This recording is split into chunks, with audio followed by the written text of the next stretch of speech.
In the heart of the galaxy, the Grand Council Hall floated silently among the stars, its walls shimmering with light from countless distant suns. Each alien race had its seat in the hall, carved from rare metals and glowing with colors unique to their kind. One seat, however, remained empty, always empty, and no one ever dared to claim it. The Council of Elders whispered in low voices, debating matters of peace, trade, and war, but always their eyes returned to the empty seat. Some said it was a place reserved for a species too powerful to challenge. Others claimed it was simply a mystery no one could solve. The stars outside twinkled as if laughing at their confusion, for the seat had been empty for longer than any living creature could remember. Aliens spoke of humans with doubt and fear, describing them as primitive, violent, and unpredictable. They called Earth a chaotic world, a place of constant war and struggle.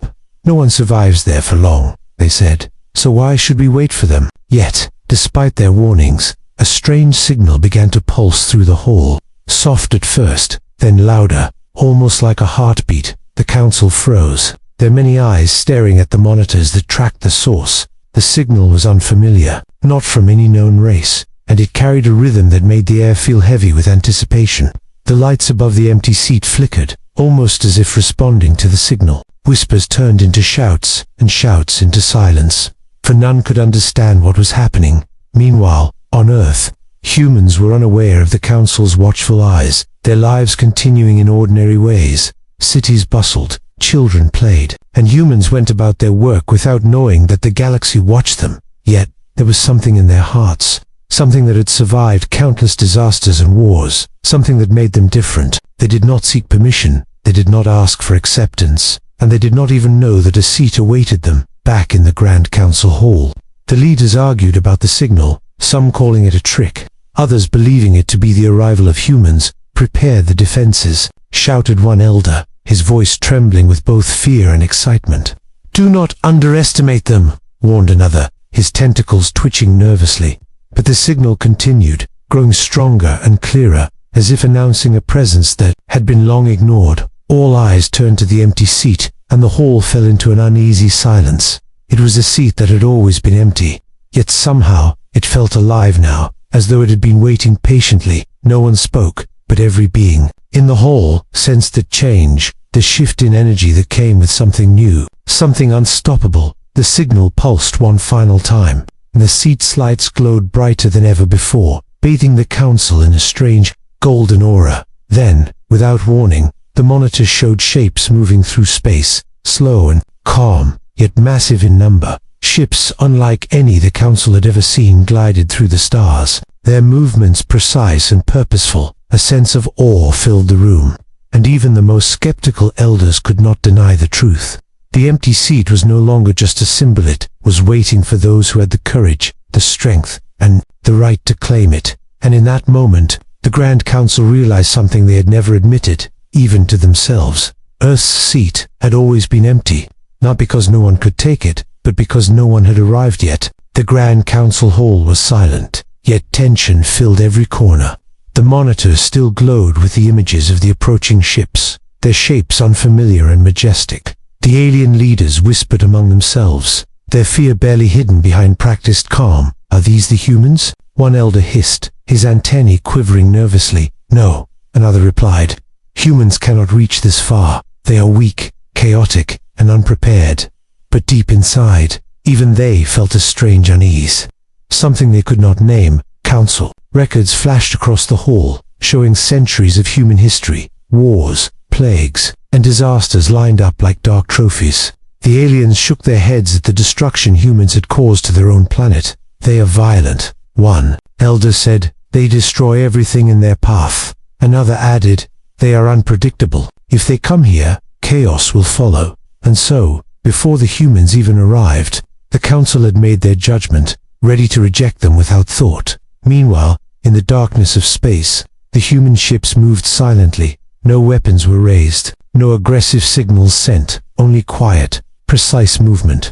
Their journey had been long, their fleet disciplined, and yet calm. Humans did not boast. They did not announce themselves. They simply advanced, guided by an unseen will, something older than the council's fears, something that said they belonged, even if the galaxy refused to see it. Back in the council hall, the elders argued and debated, their voices rising. Some wanted to open fire as a warning, others wanted to study the humans.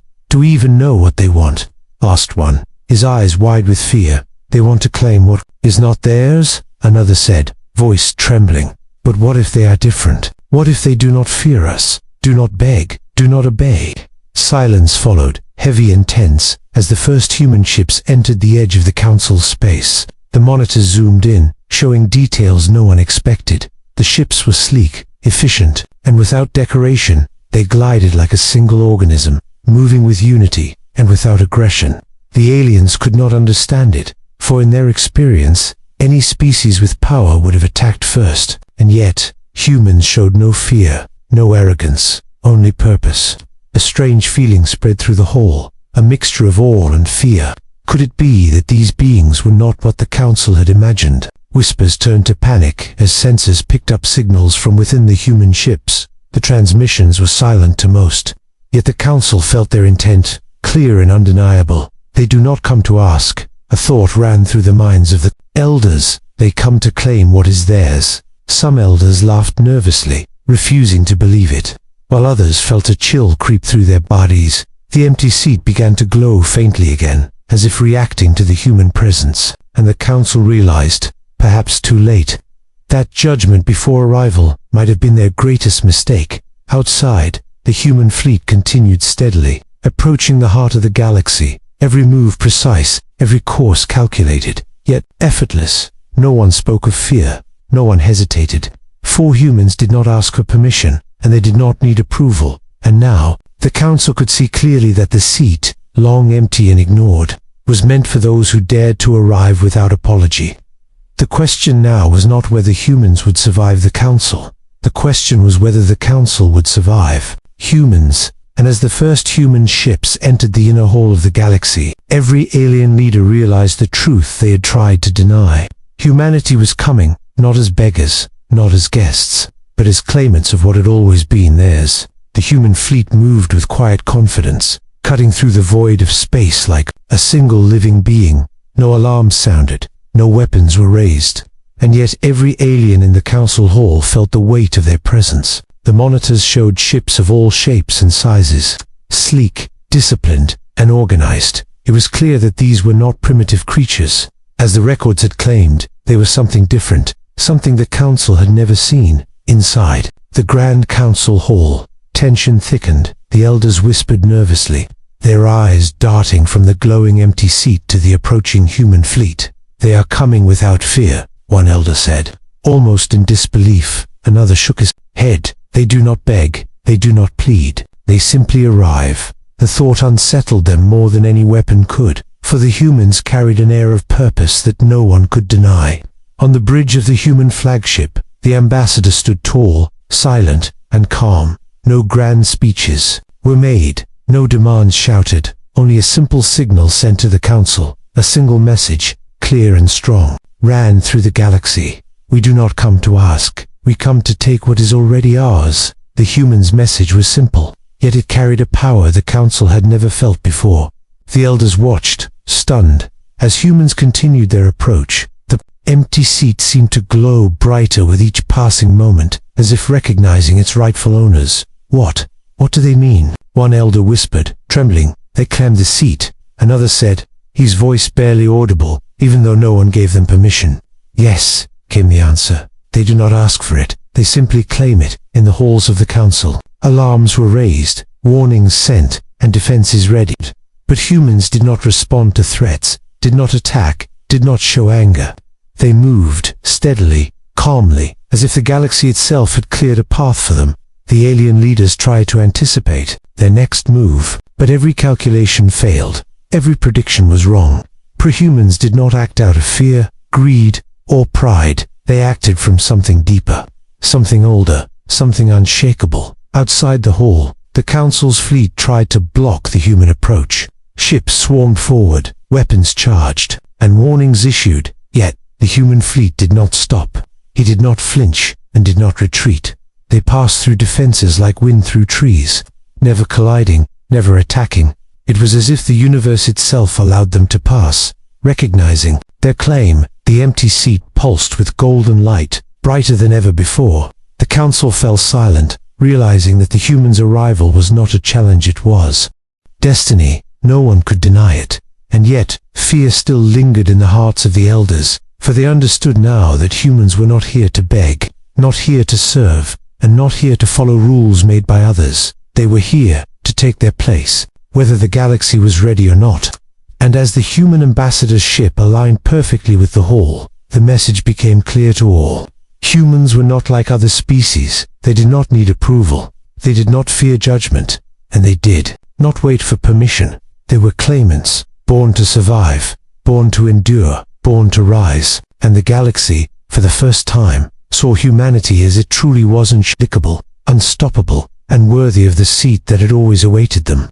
The council realized in that moment that history was about to change. The empty seat was no longer empty, not because humans had arrived, but because humans had always been meant to fill it. The Grand Council Hall trembled with quiet shock. The humans had arrived, calm, disciplined, and unafraid. No one had expected this, not even the oldest elders who had studied every record of every species. They watched as the human fleet aligned perfectly with the empty seat, and a silence fell over the room, heavy and complete. Council records flickered on the monitors, ancient texts and old laws scrolling across the walls. And then, one elder remembered something long forgotten, a law so old that most had dismissed it as legend. He leaned forward, his eyes wide with sudden understanding. The law, the ancient law, he whispered, trembling. It states, any species that survives alone, without help, earns a seat automatically. A gasp went through the hall, for no one had spoken these words in centuries. The other elders stared in disbelief, their many eyes blinking rapidly. Could it be true? Could humans, the species they had dismissed, truly have earned the right, without asking, without pleading, without seeking approval? The human ambassador stood silently, as if reading their thoughts, his expression calm, almost patient. He did not celebrate, he did not threaten, he simply waited, and in waiting, he made the point more powerful than any words could. The ancient law was clear, simple, and absolute. Any species that survived extinction, war, famine, and disaster, without seeking help from others, earned a seat among the council. And humans had done all of that, time and again, on Earth. Against impossible odds, they had not begged, they had not surrendered, they had only endured, adapted, and survived.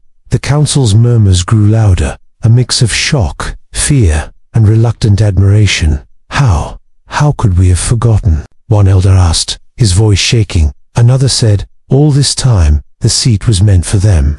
Yet we doubted, we judged, we ignored. The words hung in the air like a heavy shadow. For the first time, the council saw humanity not as primitive, but as something stronger than any had imagined. The empty seat glowed brighter, reacting to the truth, the law, and the presence of those who had earned it. The humans did not move forward aggressively. They did not demand recognition. They simply claimed what had always been theirs by right. And the glow of the seat acknowledged it, as if confirming the universe itself had been waiting for this moment. Some elders bowed their heads in shame, realizing that their prejudice had blinded them. Others remained silent, unable to reconcile their fear with the undeniable truth. The human ambassador finally spoke, his voice calm, steady, and filled with quiet power. Acceptance was never sought, he said, almost as if narrating the law itself. But our right was always ours. Outside the hall, the human fleet continued to wait, disciplined and patient,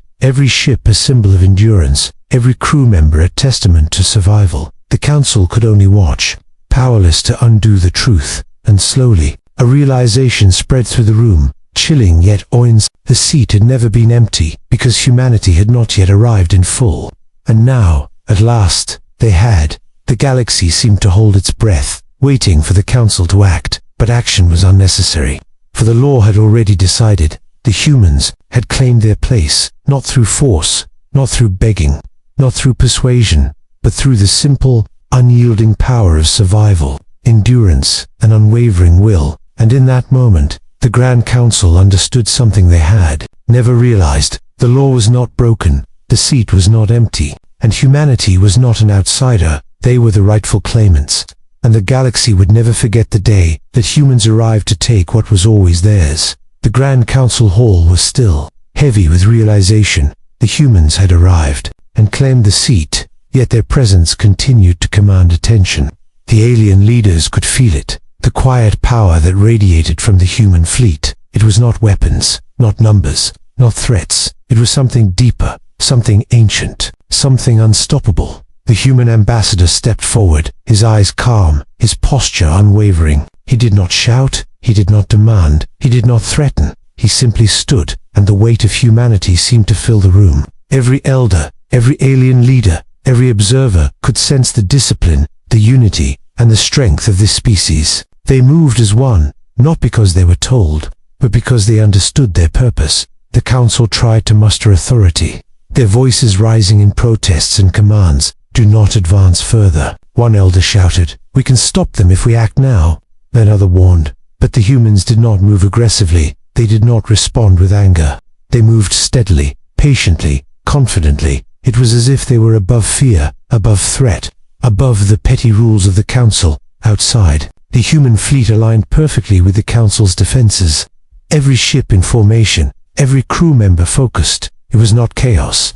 It was precision. It was intent. The aliens could see it, and for the first time, they understood that humans were not reckless. They were deliberate, unstoppable, and self-reliant, and the more the council tried to control or challenge them, the clearer it became they could not. The human ambassador raised a single hand, and a signal ran through the fleet. Without firing a single weapon, without a single threat, the entire fleet moved as one. Defenses that had been prepared for attack suddenly seemed irrelevant. Shields lowered, weapons paused, and every alien in the hall felt a chill run through their spine. Humans did not need permission. They did not need approval. They did not wait for invitation. They simply moved, and the universe bent around their will. The empty seat pulsed with golden light, now more powerful than ever. It recognized those who claimed it not through fear or begging, but through pure, unyielding strength. The council finally understood the truth that had eluded them for centuries. Humans were not asking, they were asserting, not with violence, not with arrogance, but with the quiet power of survival, endurance, and unity. An elder whispered, almost to himself, "They do not need permission." They never did, and it was true. The humans' power was not in weapons or fleets alone. It was in their ability to act without fear, to endure without surrender, to rise without approval. Every alien present felt the truth, and many bowed their heads in respect. Others trembled in fear, knowing they faced a species unlike any they had seen. The ambassador's eyes scanned the council, calm but firm. The message was clear, simple, undeniable. "We do not wait," he seemed to say. "We do not ask. We move, we claim, and we endure." And in that moment, the council realized they could not challenge what was inevitable. The humans had arrived, not to conquer, not to beg, but to claim what was always theirs. The galaxy would remember this day, the day humanity showed its strength without needing permission, and the day the empty seat was truly, finally, no longer empty. The Grand Council Hall was filled with silence, heavier than ever before. The humans had arrived, claimed the seat, and revealed their strength without a single act of aggression. All eyes turned to the empty chair, now glowing with golden light. It was no longer empty, for its rightful owners had arrived. The alien leaders could only watch, some in awe, some in fear, and some in quiet shame. The human ambassador stepped forward and approached the seat, every movement calm, deliberate, full of purpose. He did not rush, he did not boast, he did not demand. He simply claimed what had always been theirs by right, and in that moment, the hall seemed to acknowledge the truth. The seat was never empty, it had simply awaited its rightful occupants. The council, who had once doubted humanity, now realized their mistake. They had judged without knowledge, feared without reason, and ignored a species that had already proven its worth. The elder who had remembered the ancient law spoke softly. "Earth's seat, it was never empty," he said, voice trembling. "Humanity was always meant to take it, not by asking, but by surviving, enduring, and rising above all odds." Every alien present understood the weight of the statement, and many bowed their heads in respect. Outside, the human fleet remained steady, disciplined, and silent. Not a weapon fired, not a threat made, yet the power they carried was undeniable. They had arrived without begging, without fear, without hesitation. They had claimed what was theirs, and in doing so, reminded the galaxy of the strength that comes from survival, unity, and courage. No one could deny it. No one could challenge it, and no one could forget it. The human ambassador finally sat in the seat, calm and dignified. The golden light pulsed around him, as if confirming his rightful place. A wave of quiet energy seemed to pass through the council hall. The elders felt it, fiend asterisk,